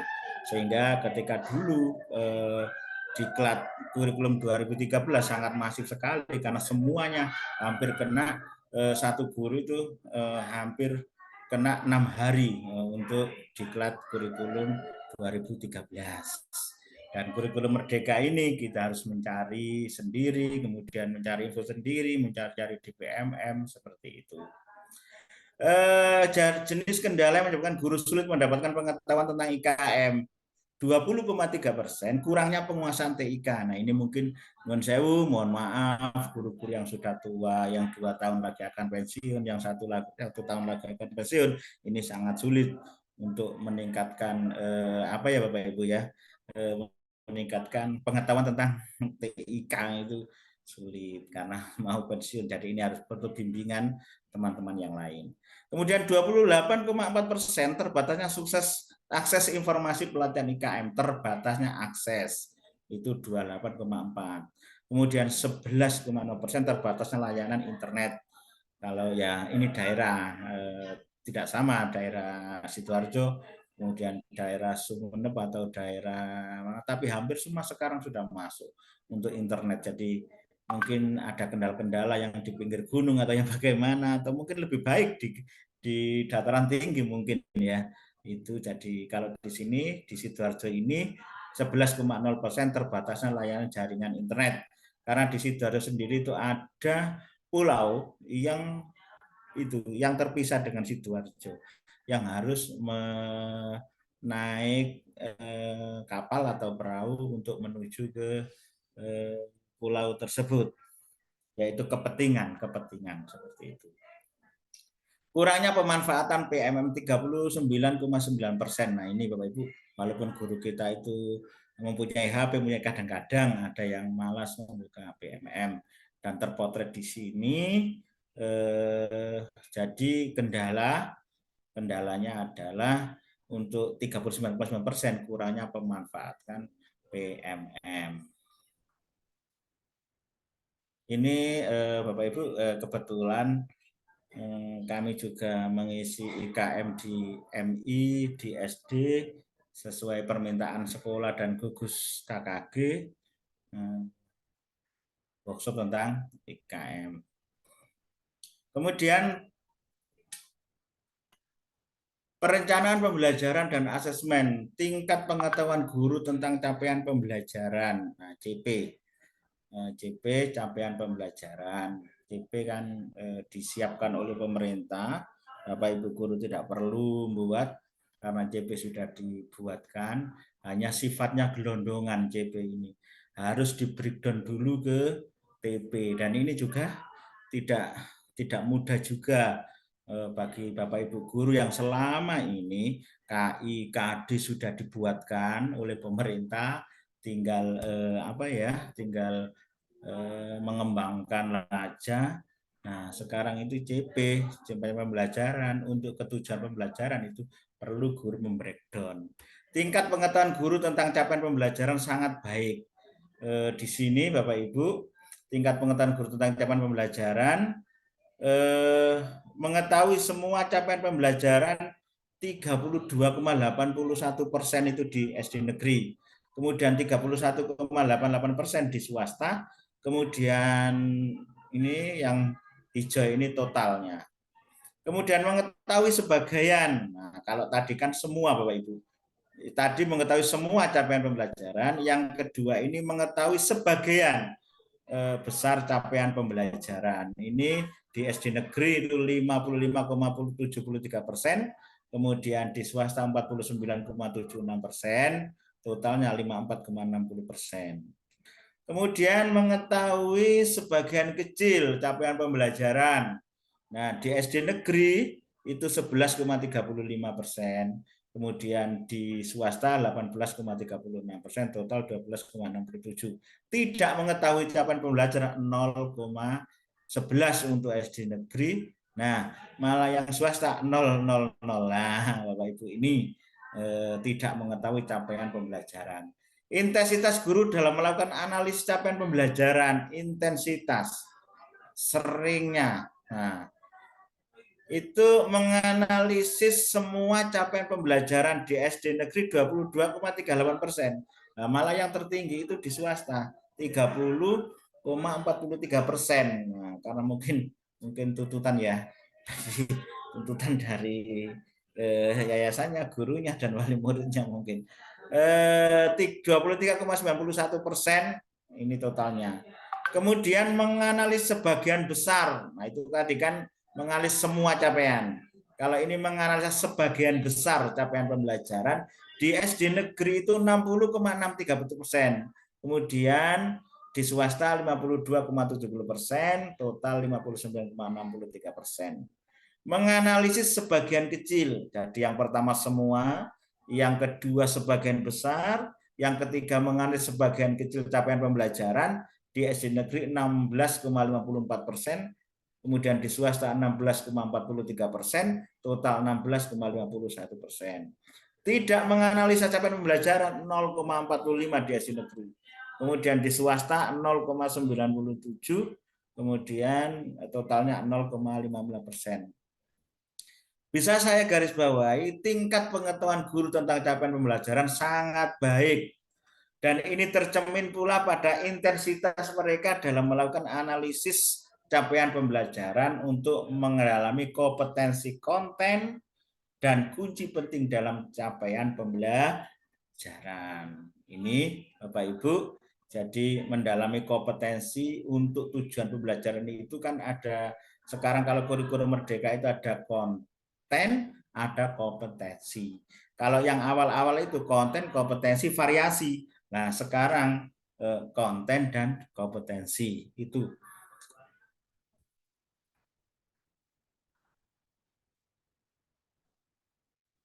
Kemudian Bapak Ibu, penyusun alur tujuan pembelajaran ATP. Nah, ATP itu kalau menurut saya Bapak Ibu, kalau CP itu adalah kalau dulu itu integrasi antara KI dan KD. Kalau TP tujuan pembelajaran itu bersih indikator-indikator. Jadi 1.1.1. Satu yang awal adalah kelas, satu yang kedua adalah elemen, kemudian satu yang ketiga, angka yang ketiga adalah nomor urut tujuan pembelajaran. Jadi 1.1.1. Nah, itu. Jadi kalau saya bisa menyamakan kalau dulu itu adalah indikator. Kemudian kalau ATP, alur tujuan pembelajaran, kalau menurut saya kalau dulu itu adalah silabus. Kalau modul ajar, kalau dulu itu RPP. Sebagian besar guru dalam menyusun ATP dengan melakukan modifikasi sebagian kecil dari contoh yang sudah disediakan oleh Kemdikbudristek, terutama di sekolah negeri. Memang begini Bapak Ibu, kenapa kok di sini kok banyak yang sebagian besar itu menyusun ATP dan melakukan modifikasi? Memang di Sidoarjo itu memilih kurikulum Merdeka Berubah. Nah, Merdeka Belajar yang nomor 1, kemudian Merdeka Berubah, dan Merdeka Berbagi. Ketika masuk di Merdeka Berubah, Bapak Ibu, masih diperkenankan untuk mengadopsi baik RPP dari manapun atau modul atau ATP dari manapun, karena masih Merdeka Berubah, yaitu dengan melakukan ATM, amati, tiru, dan modifikasi. Kemudian dalam menyusun ATP, sebagian besar guru menyatakan sering berkolaborasi dengan guru lain dalam satu fase. Memang dengan difasekan fase A, B, fase B dan C, fase A, B, C, A yaitu kelas 1 dan kelas 2, B adalah kelas 3 dan 4, dan 5 dengan 6. Dengan begitu guru berkolaborasi, saling sharing untuk kalau bahasa sekarang itu dengan satu fase itu satu bestie. Ya, begitu Bapak Ibu. Kemudian rencana pembelajaran. Bentuk rencana pembelajaran yang disusun guru sebagai panduan pelaksanaan pembelajaran, Bapak Ibu, di sini SD negeri itu 94,16%. Nah, kemudian guru swasta, modul ajar, yang biru ini modul ajar itu 94,16%. Kemudian RPP atau modul ajar, nah ini jadi di negeri swasta ini negeri, yang negeri itu 94,16% gitu modul ajarnya. Kemudian yang merah ini RPP, modul ajar RPP. Jadi yang swasta Bapak Ibu ini kalau dari grafik ini guru cenderung menyusul ajar sebagai rencana pelaksanaan pembelajaran. Sebagian guru menyusun modul ajar dengan memodifikasi dari contoh yang telah disediakan oleh Kemdikbudristek. Nah, ini proses menyusun RPP atau modul ajar Bapak Ibu, RPP di kurikulum 2013 dan modul ajar di kurikulum Merdeka menggunakan contoh dari Kemdikbudristek. Nah, SD negeri 20,95%, kemudian swasta 20,39%. Mengembangkan dan memodifikasi. Ada yang menggunakan contoh langsung, ada yang mengembangkan dan modifikasi. Contoh dari Kemdikbud itu 68,36% SD negeri. Kemudian yang swasta 58,25%. Total 66,45%. Merancang bersama dengan guru lainnya. Nah, ini Bapak Ibu ya, tadi saya sampaikan karena kita Merdeka Berubah, jadi masih relevan kalau kita memodifikasi yang lain. Tapi ada juga sebagian guru itu yang merancang bersama dengan guru lainnya. Kalau di sekolah negeri itu ini 5,29%, di swasta 7,28%, total 5,67%. Kemudian merancang sendiri berdasarkan kebutuhan peserta didik. Nah, ini guru yang sangat pintar sekali, merancang sendiri sesuai dengan peserta didiknya. Itu di negeri 5,41%, di swasta 14,08%, total 7,04%. Nah, ini swasta yang paling itu Bapak Ibu ya, merancang sendiri itu lebih tinggi swasta. Yaitu tadi ada tuntutan, ada yang harus dilaporkan mungkin, dan itu kemudian rata-rata di swasta kalau di Sidoarjo itu banyak yang full day Bapak Ibu ya. Jadi sampai sore begitu, yang di swasta rata-rata di Sidoarjo banyak full day. Jadi dari sini Bapak Ibu, sebagian besar guru dalam menyusun modul ajar atau RPP dengan modifikasi dari contoh yang telah disediakan oleh Kemdikbud-Ristek. Kemudian Bapak Ibu, untuk instrumen asesmen. Nah, guru mengembangkan instrumen asesmen sesuai tujuan pembelajaran, tujuan asesmen, dan karakteristik peserta didik. Nah, kalau dulu di kurikulum 2013 penilaian, kalau di kurikulum Merdeka ini asesmen ada 3, diagnostik, formatif, dan sumatif. Begitu. Kalau diagnostik itu sebelum, kalau formatif itu proses, kemudian kalau sumatif itu setelah satu elemen, satu bab, atau di akhir, itu yang sumatif Bapak Ibu. Sebagian besar guru mengembangkan instrumen asesmen sesuai tujuan pembelajaran, tujuan asesmen, dan karakteristik peserta didik. Sebagian besar kalau dilihat dari ini, mengembangkan semua instrumen asesmen itu SD negeri itu 17,08%. Kemudian swasta yang lebih tinggi 22,71%, kemudian total 18,14%. Mengembangkan semua instrumen asesmen, mengembangkan ini. Kalau mengembangkan sebagian besar instrumen asesmen itu di negeri itu 68,88%. Di swasta 57,97%, mengembangkan sebagian besar. Kalau tadi yang swasta itu tinggi, mengembangkan semua instrumen. Nah, kalau sebagian itu SD negeri 68,8%.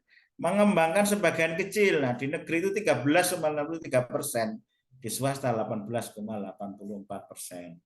Penyusunan kriteria ketercapaian tujuan pembelajaran untuk mengetahui tingkat keberhasilan peserta didik. Nah, ini Bapak Ibu 59,0% itu menyusun sebagian besar kriteria ketercapaian. Ini. Nah, kemudian menyusun sebagian kecil kriteria ketercapaian 12,4%, kemudian menyusun semua ketercapaian 28,4%. Dari sini Bapak Ibu, sebagian besar guru mengembangkan instrumen asesmen sesuai tujuan pembelajaran, tujuan asesmen, dan karakteristik peserta didik. Banyak guru menyatakan bahwa mereka menyusun sebagian besar kriteria ketercapaian tujuan pembelajaran. Ini Bapak Ibu yang kita potret ya. Ini kan hasil dari Google Form yang sudah kita sebarkan. Kemudian pelaksanaan pembelajaran dan asesmen, 96,26% responden guru telah melakukan asesmen awal. Nah, itu tadi yang saya sampaikan Bapak Ibu. Asesmen awal adalah asesmen diagnostik. Nah, kalau di kelas 1 ya sebelum masuk itu untuk mengetahui, kalau bahasa kita pemetaan, untuk mengetahui kemampuan anak ini di mana.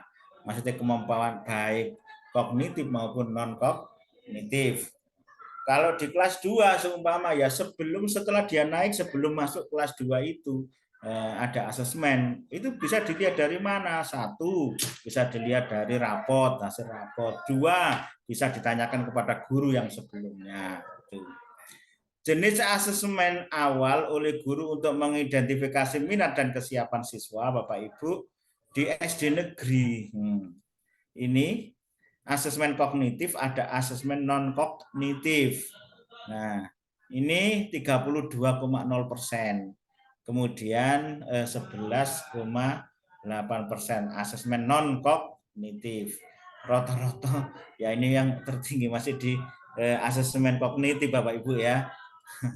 Jadi itu. Kalau di swasta, ya di swasta juga 36,6%. Kemudian 9,8% asesmen non kognitif. Totalnya yaitu baik negeri maupun swasta itu 32,9%, kemudian non kognitif 11,5%, total 55,7%. Kemudian jenis asesmen awal oleh guru untuk mengidentifikasi keterampilan dasar. Nah, keterampilan dasar. Yang biru ini Bapak Ibu ya. Nah, ini asesmen awal literasi. Nah, ini 25,90%, kemudian ini di negeri loh Bapak Ibu nggih. Kemudian asesmen awal numerasi 2,32%. Kemudian di swasta ini Bapak Ibu 33,51%, 3,61%. Dari hasil ini Bapak Ibu, sebagian besar guru menggabungkan asesmen awal kognitif dan kognitif dalam mengidentifikasi minat dan kesiapan siswa. Pada umumnya, guru menggabungkan asesmen awal literasi dan numerasi dalam mengidentifikasi keterampilan dasar siswa. Berarti ini di kelas sebelum kelas 1 ya, kelas 1 ya. Itu.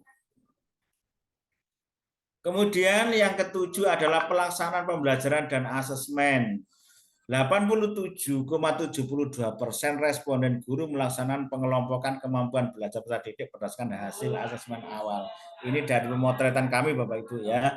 Intensitas asesmen awal penilaian formatif untuk perbaikan pembelajaran selanjutnya. Nah ini di sini yang selalu itu di SD negeri 44,4%, kemudian swasta 46,4%. Yang sering, nah ini 48,0%, kemudian swasta yaitu 41,1%. Ini sering Bapak Ibu. Kemudian intensitas asesmen penilaian sumatif untuk memastikan ketercapaian tujuan pembelajaran. Nah ini kalau dilihat dari sini Bapak Ibu, baik negeri swasta itu hampir imbang ya. Selalu di SD negeri itu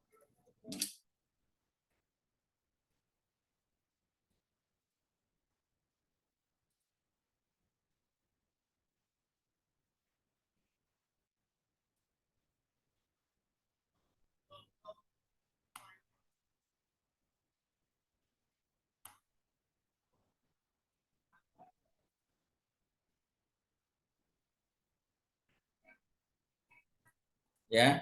Jadi di sini Bapak Ibu kalau kita lihat, nah ini intensitas asesmen penilaian sumatif untuk memastikan ketercapaian tujuan pembelajaran di SD negeri itu 67,0%, kemudian di swasta 65,7%, kemudian jumlahnya 66,7%. Yang sering, nah di negeri 29,6%, 28,0% untuk yang swasta, total 29,3%. Sebagian besar guru dari sini, dari tabel ini bisa kita baca, sebagian besar guru di sekolah swasta selalu menggunakan asesmen formatif untuk perbaikan pembelajaran selanjutnya. Di mana sebagian besar guru di sekolah negeri sering menggunakan asesmen formatif tersebut. Pada umumnya guru baik di sekolah negeri maupun swasta selalu menggunakan asesmen sumatif untuk memastikan ketercapaian tujuan pembelajaran. Kemudian selanjutnya Bapak Ibu, pengolahan dan pelaporan hasil pembelajaran asesmen. 99,27% responden guru menyusun pelaporan hasil asesmen dan pelaporan dalam bentuk rapot hasil belajar siswa. Intensitas pengolahan hasil asesmen dalam satu tujuan pembelajaran yang telah dicapai peserta didik. Yang selalu Bapak Ibu di SD negeri 42,7%. Nah, yang swasta 48,3%, total 43. Yang sering 47,4% di SD negeri, 39,6% di swasta, total 45,9%. Kadang-kadang, nah di negeri 9,8, di swasta 12,1. Tidak pernah ini Bapak Ibu. Kemudian intensitas pengolahan CTP menjadi nilai akhir mapel dengan data kuantitatif angka pencapaian seperti ini Bapak Ibu. Kalau di negeri itu yang selalu adalah 47,5%, yang di swasta 50,2%. Yang sering di negeri itu 44,6%, kemudian yang swasta 38,7%. Dari tabel ini Bapak Ibu, intensitas pengolahan hasil asesmen oleh dalam setiap tujuan pembelajaran sangat baik. Angka pencapaian berupa data kuantitatif bagi sebagian peserta guru dalam melakukan pengolahan CTP, sedangkan data kualitatif menjadi pilihan yang sering dilakukan oleh sebagian besar guru. Yang kesembilan Bapak Ibu, refleksi dan tindak lanjut hasil pembelajaran asesmen. Intensitas refleksi diri oleh guru terhadap pembelajaran dan asesmen yang telah dilakukan. Di dalam modul ajar Bapak Ibu itu ada refleksi, ada pengayaan, dan ada remedi. Setelah itu ada refleksi. Refleksi itu sangat dibutuhkan baik guru maupun oleh murid. Untuk guru, nah sebagai bagaimana keberhasilan dia mengajar di saat itu. Dari pemotretan ini Bapak Ibu, dari pemotretan kami di Sidoarjo ini, SD negeri, yang selalu itu 37,5%. Nah, yang swasta 39,6%, masih tinggi swasta. Kemudian yang sering negeri 52,5%, kemudian swasta 44,0%. Yang kadang-kadang negeri 9,9%, kemudian swasta 15,5%. Intensitas refleksi oleh guru melibatkan pihak lain dalam proses pembelajaran. Kalau tadi refleksi diri oleh guru terhadap pembelajaran dan asesmen yang telah dilakukan, kalau sekarang intensitas refleksi oleh guru melibatkan pihak lain dalam proses pembelajaran dan asesmen. Kalau SD negeri Bapak Ibu yang selalu itu 12,7%. Kalau yang sering di SD negeri 40,6%. Kalau swasta 35,3%. Kadang-kadang di negeri tinggi 43,5%, di swasta 42,5%, total 43%. Tidak pernah di negeri 3,3%, swasta 5,8%. Jadi Bapak Ibu, pihak yang dilibatkan dalam proses refleksi hasil pembelajaran dan asesmen. Sesama guru 28,3%. Kepala sekolah 19,6%. Dengan pengawas 66,4%. Peserta didik 27,4%. Kemudian orang tua siswa 18,3%. Nah, ini keterlibatan orang tua ini biasanya di kelas 1 Bapak Ibu ya. Kelas 2, 3, 5 itu masih banyak di kelas 1 yang sering komunikasi biasanya Bapak Ibu. Kemudian yang ke-9 Bapak Ibu, refleksi dan tindak lanjut hasil pembelajaran dan asesmen. Cara yang digunakan guru untuk melakukan refleksi terhadap pembelajaran dan asesmen, diskusi 26,1%, menggunakan instrumen 20,4%, kemudian pengamatan langsung 28,7%, kemudian penilaian diri 24,9%. Intensitas guru menindaklanjuti hasil refleksi Bapak Ibu. Setelah refleksi, apakah ada tindak lanjut dari diri orang lain untuk menyusun rencana perbaikan kualitas pembelajaran dan asesmen selanjutnya. Nah ini Bapak Ibu, kalau yang selalu di SD negeri itu 27,1%. Kemudian di swasta 29,5%. Yang sering, nah di negeri 56,5%, di swasta 49,50%. Baik Bapak Guru, Bapak Ibu yang kami hormati, demikian yang bisa saya sampaikan. Guru biasa hanya memberitahu. Guru yang baik akan menjelaskan. Guru yang unggul mampu menunjukkan. Sementara guru yang hebat bisa menginspirasi. Baik Bapak Ibu, demikian yang bisa saya sampaikan. Kurang lebihnya mohon maaf atas pemaparan yang kami sampaikan. Ketika ada kekurangan itu dari diri kami sendiri Bapak Ibu. Jadi mohon masukan, mohon arahan agar lebih baik lagi. Sekian, terima kasih. Assalamualaikum warahmatullahi wabarakatuh. Saya kembalikan kepada moderator. Baik, terima kasih banyak Bapak Anwar atas paparannya. Untuk Bapak dan Ibu, ini paparan keduanya sudah disampaikan. Yang pertama tadi terkait kepala sekolah dan penguatan P5. Kemudian yang kedua, paparan Bapak Anwar yang baru saja diberikan ini terkait peran guru. Itu terkait fokusnya juga terkait P5. Forum tanya jawab kami buka. Silahkan mengajukan pertanyaan. Bisa secara raise hand atau disampaikan secara langsung atau bisa juga diketikkan dalam kolom komentar jika ingin bertanya. Silakan. Kami ingatkan jangan lupa untuk mengisi daftar hadir sudah tersedia dalam kolom chat.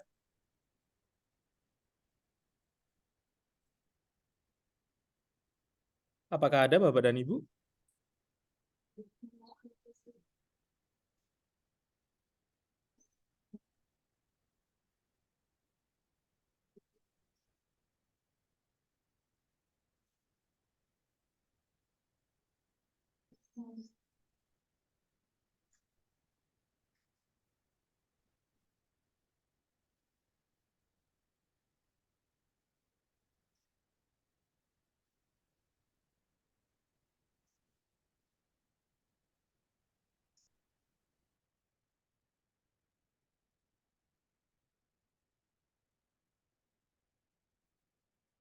Belum ada, nggih?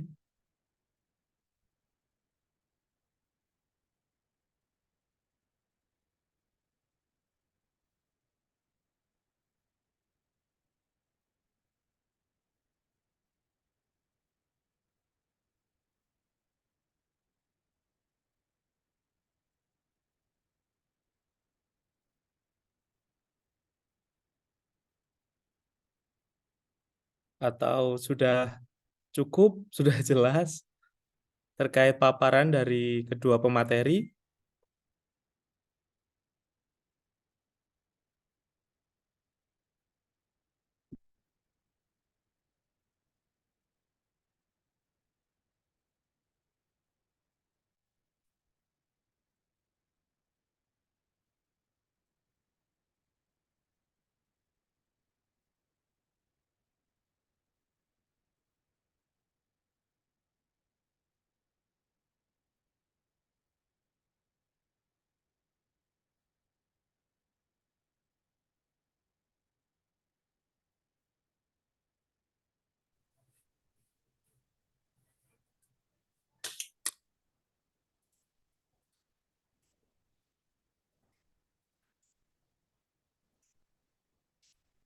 Ya, ini ada komentar dari Mbak Intan. Luar biasa Bu Nuning dan Pak Anwar. Terima kasih atas paparannya. Luar biasa sekali.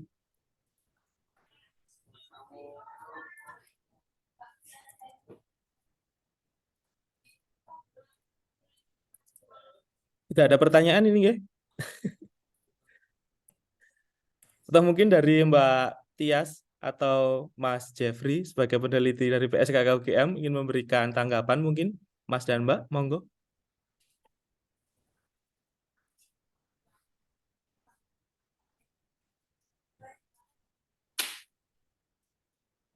Mbak Tias masih mute?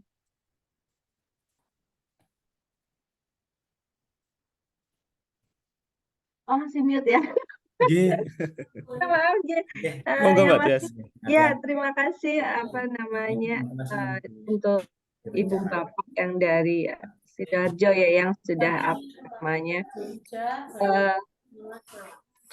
J yang sudah mempresentasikan hasil ya tentang bagaimana untuk kurikulum Merdeka baik di jenjang SD gitu ya, baik itu dari Bu Nuning maupun Pak Anwar ya. kalau apa namanya isu ini menarik ya menurut saya. Mungkin nanti ini isu saya nggak tahu Mas Andi apakah isu ini yang nanti juga akan dipakai untuk diseminasi atau mboten nggih? Benar, benar, Mbak. Benar ya? Ya, Nggih. artinya bahwa nanti mungkin perlu dieksplor lebih lanjut ya. Artinya bahwa di sini bagaimana peran dari kepala sekolah maupun dilihat dari kepala sekolah maupun guru ya untuk apa namanya aspek apa namanya untuk pembelajaran di P5 untuk profil pelajar Pancasila, dan isunya ini cukup menarik. Mungkin nanti kalau misalnya diseminasi otomatis kan yang diundang cuma dari tim J, Mas Andi J. Tapi kemudian di lingkup yang lebih luas, nah mungkin untuk beberapa rekomendasi perlu kemudian dipikirkan ya, kemudian bisa langsung lebih ditindaklanjuti lagi oleh pemerintah. Artinya kemudian mulai dipikirkan apa namanya kelangsungan apa nanti kegiatan ini sebagai sebuah wujud evaluasi yang kemudian apa namanya tindak lanjut yang akan dilakukan pemerintah, terutama dari aspek regulasi itu seperti apa. Mungkin itu nanti bisa menapa nggih Bu Nuning nggih Pak Anwar nggih. Bisa jadi langsung masukan buat pemerintah ketika langsung misalnya langsung dinas mengambil kebijakan dari hasil ini menjadi menarik. Itu saja Mas Andi, J. Monggo mungkin Mas Andi. Terima kasih banyak. Terima kasih Mas banyak Andi. Mbak Tias. Monggo Mbak Heni. Mas Andi, nggih. Nggih. Selamat siang Bapak Ibu dari Sidoarjo nggih. Nggih. Selamat Nggih, siang nggih. ya. Mbak Intan dan teman-teman yang lain, apa namanya mungkin nanti perlu dilihat ketika diseminasi ini akan di audiennya siapa gitu ya Pak ya Ibu. Apakah nanti diseminasinya itu menyamping ke atas atau ke bawah? Jadi apa namanya kalau misalnya ke bawah mungkin penekanan rekomendasinya yang ke bawah, misalnya dari dinas ke bawah ya, untuk pengawas atau untuk kepala sekolah atau untuk guru itu mungkin lebih ke teknis nggih. Kemudian kalau memang ini arah dari diseminasinya mau ke arah stakeholder yang lain, misalnya seperti OPD yang lain, Bapeda dan lain-lain, ini mungkin nanti juga penekanan khusus nih Pak. Atau mungkin akan sampai ke tahapan regulasi atau apa itu kan tentu diseminasinya ada audien yang lain juga, nanti penekanan juga bisa dikhususkan lagi. Itu aja Bapak Ibu. Ya. Terima kasih. Oke, mungkin dari Ibu Nuning atau Bapak Kalau Anwar ada renanya? tanggapan, Pak? Nah, ya. Kalau ini tadi menyamping ke bawah, nah ini ya Bu ini. Kalau saya siap saja ke atas ke bawah menyamping monggo, tapi penekanan dari atasan itu jauh lebih efektif. Kalau atasan yang memberikan pesertanya ini langsung lewat surat, insya Allah itu efektif daripada kami itu nanti ada diseminasi ya. Kalau kami sendiri yang menyampaikan yo antara teman, antara kepala sekolah ya sama saja Bu ini ya. Tapi kalau yang atas yang memberikan policy, dia punya policy, betul Pak Anwar. baru baik. Dan kami tim ME di Sidoarjo dengan dipandu oleh beliau-beliau yang hebat, Pak Andi, Bu Intan, dan yang lain, siap kami kapanpun kami siap untuk pendidikan di Sidoarjo. Saya kira itu. Ya Pak. Mas Andi, pun. Iya, mungkin ada tanggapan lagi dari Mas Jeffrey mungkin? Yang Mas kedua, Habib, yang kedua Mas Andi. Monggo. Nah, monggo. Bu Trias ini yang harus sering konten komunikasi dengan beliau-beliaunya. Oh iya, sering ketemu Pak Anwar, Bu Nuning ya. Iya pokoknya. Saya tuh tergantung Mas Andi Pak, sama Mbak Intan. Kalau disuruh. Iya, Mas Andi malah dikenal. Mbak Nggih, Intan mana kan nggak disuruh-suruh sih sama Mas Andi Mbak Intan. Nggih. Nggih, iya. Eh, terima kasih untuk tanggapan semuanya dari Mbak Tias, Mbak Heni, terima kasih banyak. Kemudian untuk yang lain mungkin ada pertanyaan, saya tawarkan sekali lagi terkait pemaparan hari ini.